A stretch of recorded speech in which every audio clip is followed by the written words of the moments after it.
Mexico approves landmark cannabis legalization bill in landslide vote. Here's a summary of the article.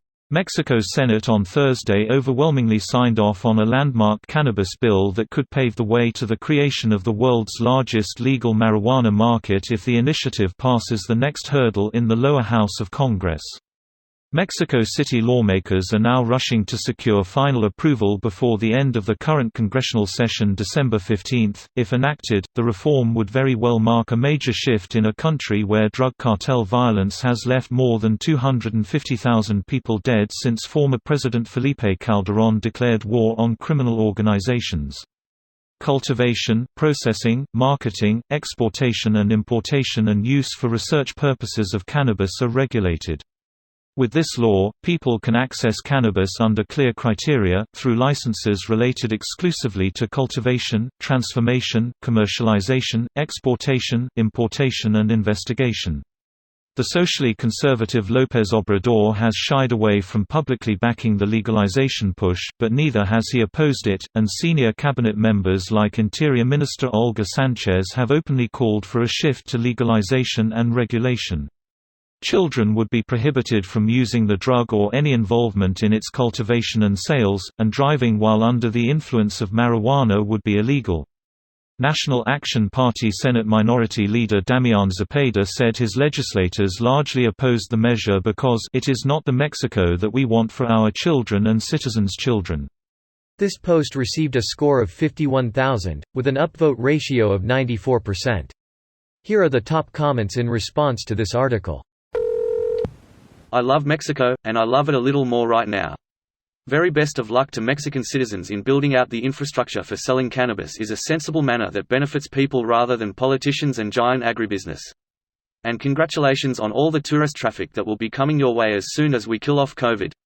We love you back. Canadian here who loves his cannabis and loves Mexico. I cannot wait to vacation in your country and hit up a dispensary just like I do at home. It sounds like exactly what I need right now. Dispensary and tacos. Nirvana. I'm in coffee and weed territory. Washington. Edibles in tacos. Cannabis guacamole dip. I have some dank chocolate syrup from the dispensary. I want to melt down some Toblerone bars and do a fondue with Sara Lee pound cake bites. You're going to what? Cries in New Zealand. I feel your pain. Seems like we are the only country to lose the vote on legalization. And by only 2%. In U.S. several states have lost votes several times. But tides are turning and each year there is more support. Eventually we will all have legalization. Keep your faith, it will come. This year, every state with a marijuana bill on its ballot passed them. If conservatives in Wyoming will vote to legalize, I am sure rational people in New Zealand will one day too. I hope the conservatives in Texas do it soon. Every state and country, according to this post, around us is legal in some form. Lol. The taxes argument would be the most convincing for people in Texas, IMO. Given that Texas has no state income tax, marijuana taxes could become an income source to help maintain the state without raising taxes on others. That's a good argument for leftists, not for religious fiscal conservatives. Make an argument how marijuana lowers the abortion rate and lowers the income of the state and you win. Not having to raise taxes elsewhere is a good argument for many fiscal conservatives too. Now if we could just all collectively convince Biden to legalize, not decriminalize. At this point we have verification that plus 73M of us are fucking idiots, so I'm at least okay with baby steps. It's better than the completely sprinting in the wrong direction. I grew up living in a world designed by baby steps. To be blunt, I am fucking sick of it. Little bits at a time are stupid and don't accomplish anything. 101 years ago in the US, women couldn't vote. 50 years ago, I couldn't have married my wife because she and I don't share a skin color. 30 years ago there were laws on the books outlawing sodomy between consenting adults.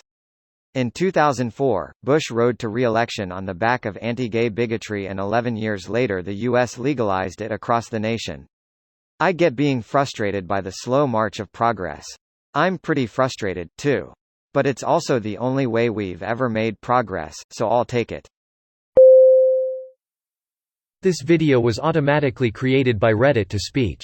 The article and comments in this video were selected from Reddit according to their upvotes, and any paraphrasing was performed by smmry.com, without any human intervention.